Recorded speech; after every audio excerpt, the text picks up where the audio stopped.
Guys, I wanted to show a little piece of equipment that I integrated into my computer systems recently. So this is a relay. I believe the name of it is IoT relay, as an Internet of Things relay.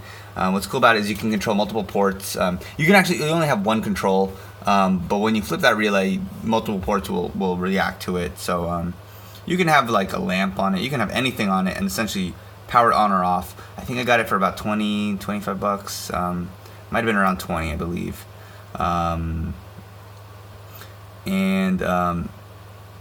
So I needed this because I run an IP camera system in my house, and I noticed some of the IP cameras, I don't know if it's because they're always streaming, because my web server basically records their streams, or it views their streams, and then it records them if it sees motion on there using a program ZoneMinder.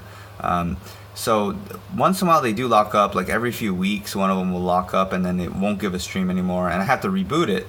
So how I normally would be rebooting it is, let me show. So these are my 5 IP cameras. They go out to my 5 IP cameras. This is powering them. This is the power over Ethernet injector I have, and this is just a switch, which the 5 cameras are on. I have my web server right here. So they're on their own like private network. So these can't actually connect to the internet. The web server obviously is on the internet, but this views them all. It runs ZoneMinder. This goes to my FreeBSD web server, and then it just views the 5 cameras. So that's my system right there. So I could just unplug this, or I could just unplug I probably would just unplug a single port. That'll cut power from the IP camera and then plug it back in. But I thought I wanted a more automated system. Say I'm not home and I want to reset a camera if I'm on a vacation or away from home for a few days. I don't want to not have a camera working. So usually I check on my camera once or twice a day when I'm not at home. So this is a way that I can basically switch this relay, and it'll turn off that. It'll cut power from. I have the 2 things plugged in. I have that injector and then that switch right there. Doing the switch doesn't really matter, but I figured I'd put it on there just in case there's problems with the switch as well. So so this is the relay. I'm controlling it with this wire right here, which goes to the serial port on my web server. You can see it comes with this little thing right here where you can crimp down onto the wires. Let me pull it out without damaging anything.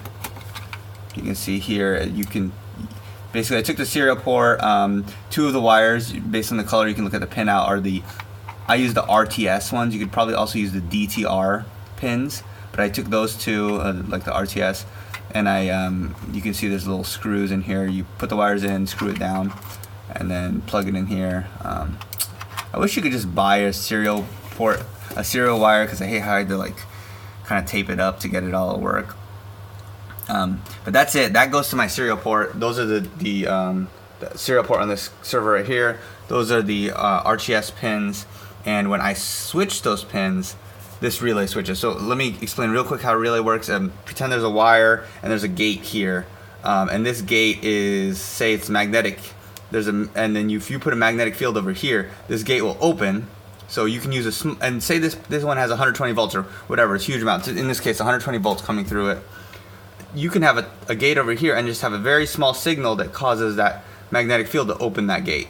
So that's how a relay works. You can use a small amount. I mean, relays are basically what allow computing to happen by basically signaling. You can control larger voltages, so you can do all sorts of stuff with that. That's basically how radios and everything, I believe, started working, are relays. But this is a nice relay because it's all built in, has a closed shell. They have open boards of this, but this is a nice one to use. You can control all sorts of stuff with it. But in this case, I'm doing the IP cameras. I'm going to show real quick how I'm controlling that from FreeBSD, and then I'll show a demonstration real quick. I'll kill my IP cameras for a moment. So I use this program here that's I guess Xanthem Enterprises, some guy wrote from GitHub. So I cloned it. So you just pull that repo in. You compile it with in this case, this is FreeBSD. It doesn't come with GCC built in, so I just use CC output file. You put it in SBin, name the program RTS, and then that's the file you compile. You don't have to edit it all. It works fine. I think it does post out an error if you do compile it, but or a warning, but I don't think it's needed. And then you can run that RTS program, and I'll show you real quick. How am I going to do this? I'll press enter, and then I'll show that this equipment over here shuts down. You'll also hear the click, and that's basically that gate opening. So let's see if you hear the click when I press enter right now. See? So it basically shut this equipment off. So essentially, if any of these IP cameras were locked up or having any issues, I force reset it right there. I basically pulled the power, and then I can press another key. I don't know why you have to press it twice, but then because it's in one state, I think, and then it sends another signal to the RTS. But either way, if that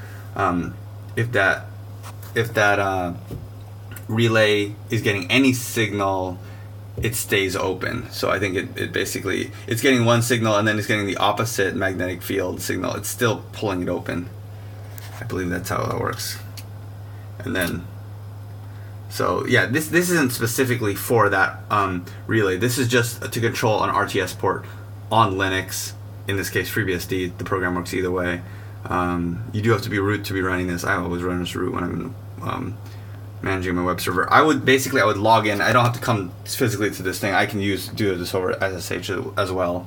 But basically, if I saw one of my cameras locking up, I would check if I could ping it. If I can't ping it, I'm just going to reset it. If I can ping it, I could try maybe SSHing into the camera. Since it's not on the internet directly, I'd have to SSH into my web server, which I'd already be doing, and then to test ping it, and then I would SSH into that camera. So that's basically it. It's a pretty cool program. Thanks to this guy for writing it, Xanthem Enterprises, and glad it works on FreeBSD.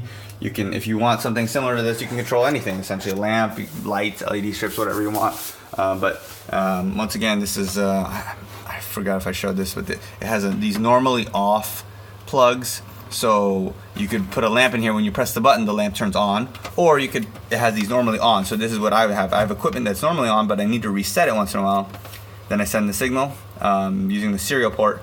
I wish I could show it. I don't want to pull this equipment out, but the serial port basically just is in the back of this motherboard. If you just search serial, I think RS232 or I think that's what the port would be called, is RS232. That's the port I'm talking about. You can I bought a wire for $6. Figured out based on the colors and the pinout which ones were the RTS ports. Pulled those wires and then screwed it into that thing, plugged it in, and now it's working. They actually have a newer version of this that has little nubs for mounting. I might try to mount this. This is the older version. I might try to mount this like up on here, just so it's not like one more thing that's loose.